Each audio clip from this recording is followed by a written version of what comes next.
Chapter 2. Cassie. The Queen had been walking the narrow, dirty streets of the Bright Mist Quarter when I spotted her. I hadn't planned it, but even events unplanned can whisk us down paths that we never expected to travel, changing our destinies and what defines us. Cassie Myra, orphan, invisible street rat, girl who defied the Queen. Rattan. I had already been shoved down one path when I was 6, and the day I spit in the new Queen's face, I was sent reeling down another. That moment had not only defined my future, but the Queen's unexpected response, a smile, had defined her reign. Her sword hung ready in the scabbard at her side. A breathless crowd had waited to see what would happen. They knew what would have happened before. If she were the Commissar, I would have already been lying headless on the ground. Her smile had frightened me more than if she had drawn her sword. I knew at that moment with certainty that the old Venda I knew how to navigate was gone, and I would never get it back again. I hated her for it. When she learned I had no family to summon, she told the guards who had grabbed me to bring me along to Sanctum Hall. I thought I was so very clever back then, too clever for this young queen. I was 11 years of grit and grovel by then, and impervious to an interloper. I would outwit her just as I did everyone else. It was my realm, after all. I had all my fingertips, and a reputation to go with them. In the streets of Venda they called me 10, with whispered respect. A complete set of fingers was legendary for a thief, or an alleged thief, because if I had ever been caught with stolen goods, my nickname would have been 9. The 8 quarter lords who dispersed the punishment for stealing had a different name for me. To them, I was the Shadow Maker, because even at high noon, they swore I could conjure a shadow to swallow me up. A few even rubbed hidden amulets when they saw me coming. But just as useful as the shadows was knowing the strategies of street politics and personalities. I perfected my craft, playing the quarter lords and merchants against one another as if I was a musician and they were crude drums rumbling beneath my hands, making one boast to another that I had never pulled anything over on him, making them all feel so very smart, even as I relieved them of items I could put to better use elsewhere. Their egos were my accomplices. The twisting alleyways, tunnels, and catwalks were where I learned my trade, and my stomach was my relentless taskmaster. But there was another kind of hunger that drove me too, a hunger for answers that were not so easily plucked from the wares of a bloated lord. That was my deeper, darker taskmaster. But because of the Queen, almost overnight I witnessed my world dissolving. I had starved and clawed my way to this position. No one was going to take it from me. The cramped, winding streets of Venda were all I had ever known, and its underworld was all I understood. Its members were a desperate coalition who appreciated the warmth of horse dung in the winter, a knife in a burlap sack, and the trail of spilled grain it left behind. The scowl of a duped merchant realizing he was short an egg in his basket, or, if I was feeling punitive, the whole chicken who had laid it. I had walked away with bigger and noisier things. I like to say I stole only because of hunger, but it wasn't true. Sometimes I stole from the quarter lords just to make their miserable lives more miserable. It made me wonder, if I ever became a quarter lord, would I cut off fingers to secure my place of power? Because power, I had learned, could be just as seductive as a warm loaf of bread, and the small bit I wielded over them was sometimes all the food I needed. With new treaties signed among the kingdoms allowing settlements of the Camlanto, one by one those whom I thieved for and with left to go live in wide open spaces to begin new lives. I became a plucked bird flapping featherless wings, suddenly useless, but moving to a farming settlement in the middle of nowhere was something I would not do. It was something I could not do. I learned this when I was 9 and had traveled just a short distance beyond the Sanctum walls in search of answers that had eluded me. When I looked back at the disappearing city and saw that I was a mere speck in an empty landscape, I couldn't breathe, and the sky swirled in dizzy currents. It hit me like a smothering wave.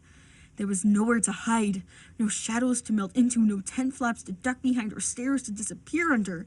There were no beds to hide beneath in case someone came for me. There was no place to escape to at all. The structure of my world was gone, the floor, the ceilings, the walls, and I floated loose, untethered. I barely made it back to the city, and never left again. I knew I would not survive in a world of open sky. Spitting in the Queen's face had been my futile stab at saving the existence I had carved out. My life had already been stolen once. I refused to let it happen again. But it happened just the same. Some rising tides cannot be held back. And the new world slipped around my ankles like water at the shore and pulled me into its current. My first months in Sanctum Hall were turbulent. Why no one strangled me, I still wasn't sure. I would have. I stole everything in sight and out of sight and hoarded it in a secret passage beneath the East Tower staircase. No one's private chambers were immune.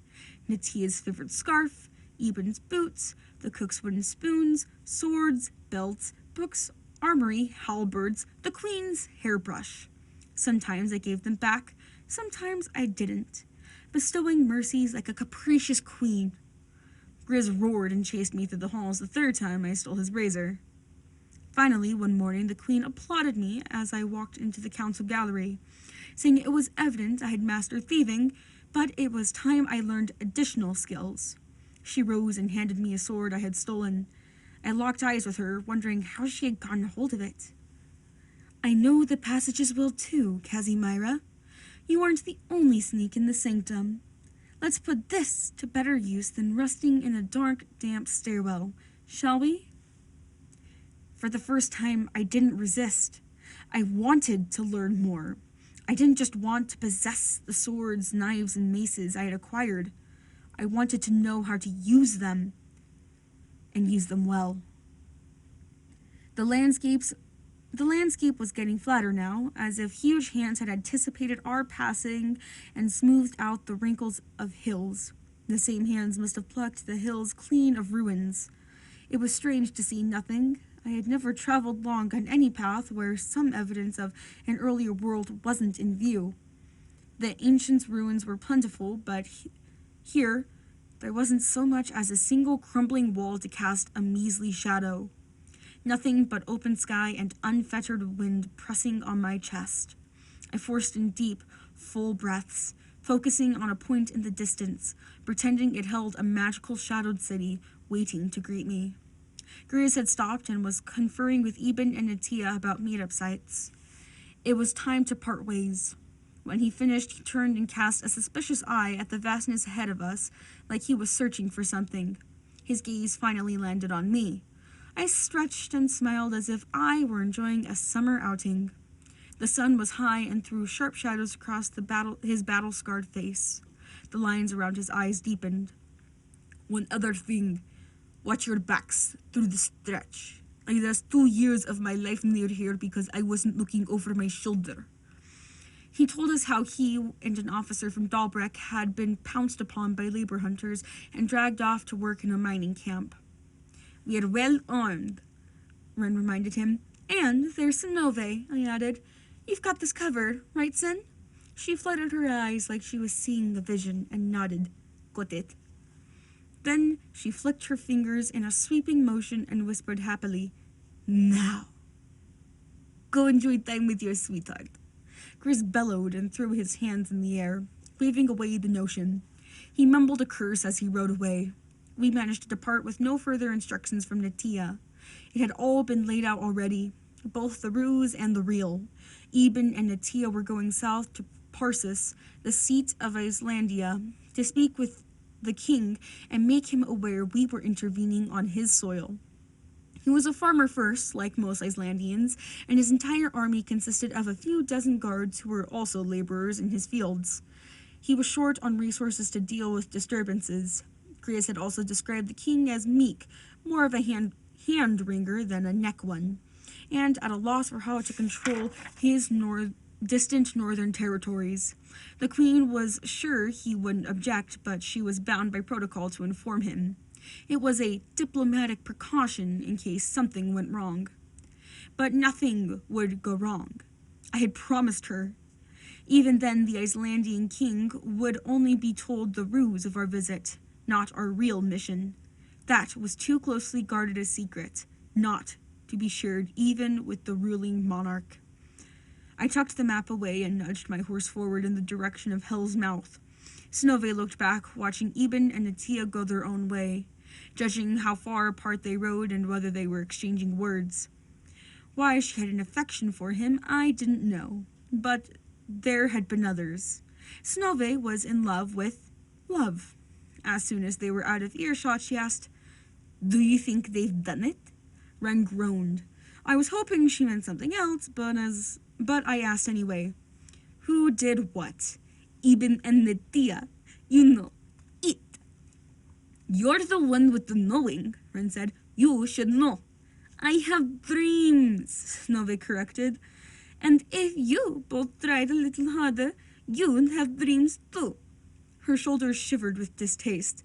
"But that's one dream I don't care to have."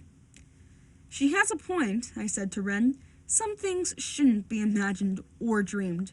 Ren shrugged. "I've never seen them kiss." "Or even hold hands," Snove added. "But neither is exactly the affectionate type either," I reminded them. Snove's brow squiggled in contemplation, none of us saying what we all knew.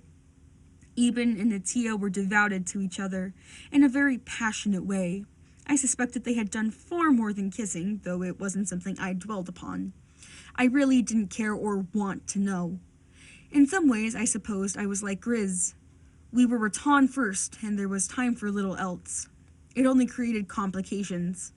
My few brief dalliances with soldiers I had pledged with only led to distractions that I decided I didn't need. The risky kind, ones that stirred a longing in me and made me think of a future that couldn't be counted on. We rode along with Snove doing most of the talking as she always did, filling the hours with multiple observations, whether it was the waving grass brushing our horses' fetlocks or the salty leek soup her aunt used to make. I knew at least part of the reason she did it was to distract me from a flat, empty world that sometimes bobbed and weaved and threatened to fold me into its open mouth. Sometimes her chatter worked. Sometimes I distracted myself in other ways. Ren suddenly put her hand out as a warning and signaled us to stop. "Riders, third bell," she said. The sharp edge of her zeeth sliced the air as she drew it and spun, ready. Snove was already knocking an arrow. In the distance, a dark cloud skimmed the plain, growing larger as it sped towards us. I drew my sword, but then suddenly the dark cloud veered upward into the sky.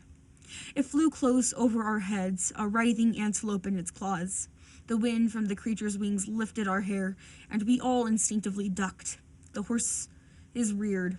In a split second, the creature was already gone. "Jump away!" Ren growled as we worked to calm our horses. "What the hell was that?" Grizz had neglected to warn us about this. I had heard of these creatures, a rumor really, but thought they were only in the far northern country above Infernater. Apparently, not today. "Raka," Snove answered, "one of the birds that eat Velspre. I don't think they eat humans." "Think?" Ren yelled. Her brown cheeks glowed with fury. "You're not sure? How much different could we taste than an antelope?" I slid my sword back into its scabbard. "Different enough, we can hope." Ren recomposed herself, putting her zeeth away. She wore 2 of them, one on each hip, and kept them razor sharp. She was more than capable of taking on 2-legged attackers, but a winged attack required a moment of reassessment. I saw the calculations spinning in her mind. I could have taken it down. No doubt. Ren had the tenacity of a cornered badger. The demons that drove her were as demanding as mine, and she had honed her skill to a sharp, unforgiving edge. She had watched her family slaughtered in Blackstone Square when her clan made the deadly mistake of cheering for a stolen princess. The same with Snove, and though Sin played the cheerful innocent, there was a lethal undercurrent that ran through her. She had killed more raiders than Ren and I put together. 7 by the last count. With her arrow back in its quiver, Sonove resumed her chatter. At least for the rest of our ride, she had something else to talk about. Rakaa were a whole new diversion. But the Rakaw's shadow sent my thoughts tumbling in another direction. By this time next week, it would be us swooping down on Hell's Mouth, casting our own shadow. And if all went well, within a short time I would be departing with something far more vital than an antelope in my claws. 6 years ago, a war was waged, the bloodiest the continent had ever seen. Thousands died, but only a handful of men were the architects. One of those men was still alive, and some thought he was the worst, the watch captain of the Citadel in Morgan. He betrayed the kingdom he had sworn to protect, and slowly infiltrated the fortress with enemy soldiers in order to weaken Morgan and help it to fall.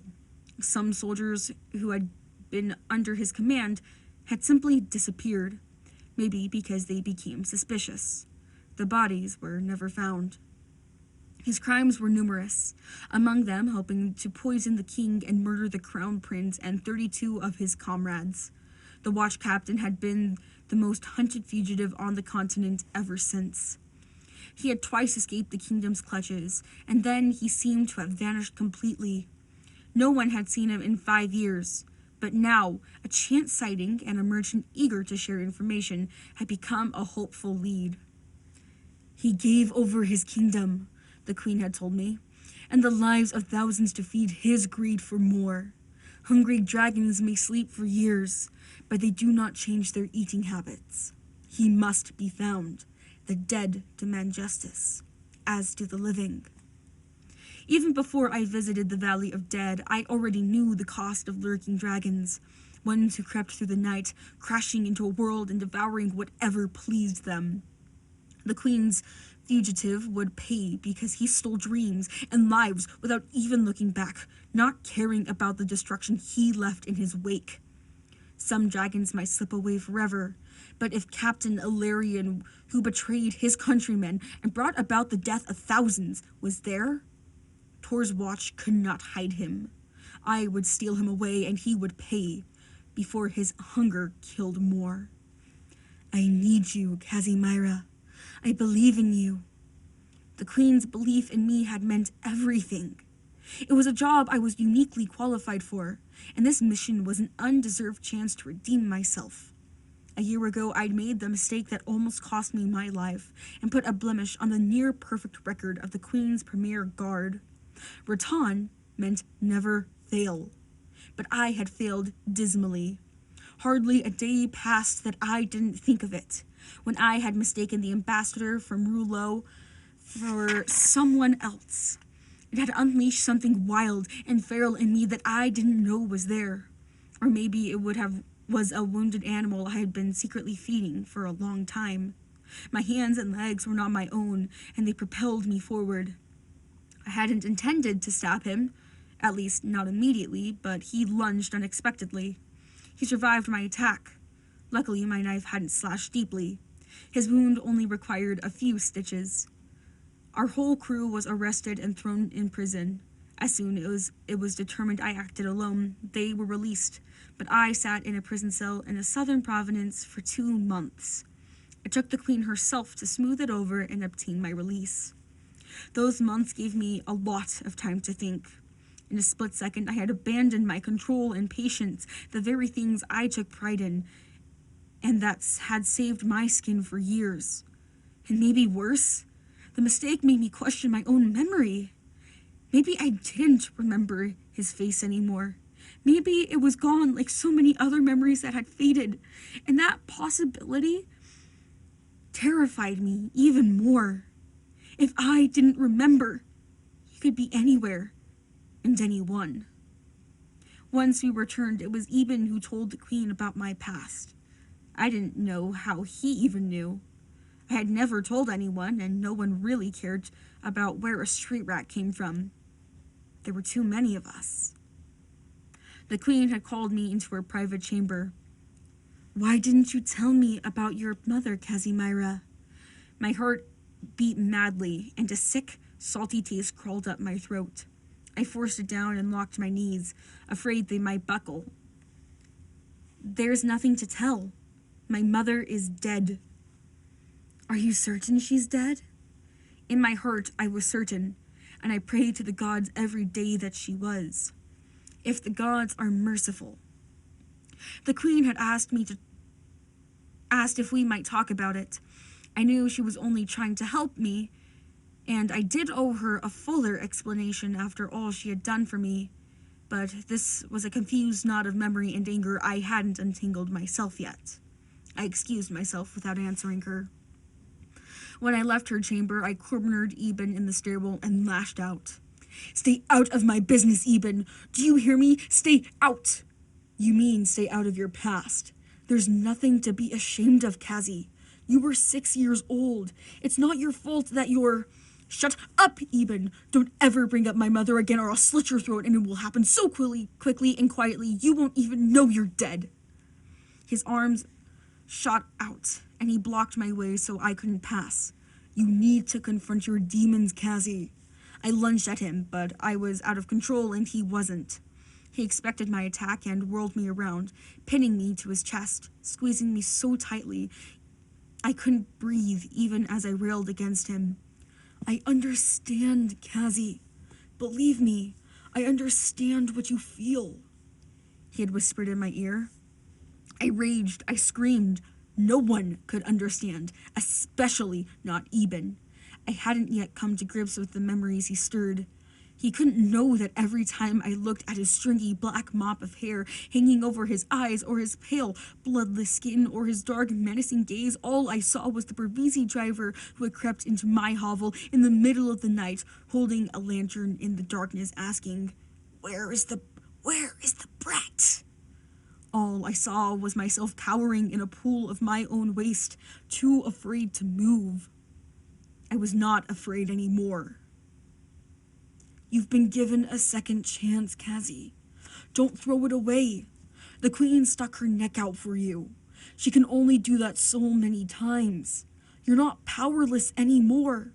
You can make other things right." He held me tight until there was no struggle left in me. I was weak when I finally pulled free, still angry, and I skulked away to hide in a dark passage in the sanctum where no one could find me. I learned later from Natia that maybe Eben did understand. He was 5 when he witnessed an axe being planted in his mother's chest, and he watched while his father was burned alive. His family had tried to settle in the Camlanteau before there were treaties to protect them. He was too young to identify who did it or even to know what kingdom they were from. Finding justice was impossible for him, but his parents' deaths remained etched in his memory. As I got to know Eben better and worked with him more, I no longer saw the Pervisi driver when I looked at him. I just saw Eben, along with his own quirks and habits, and someone who had his own scarred past. Make other things right. It was a turning point for me, yet another new start. More than anything, I wanted to prove my loyalties to someone who had not only given me a second chance, but had also given all of Venda a second chance. The Queen. There was one thing I could never make right, but maybe there were other things that I could.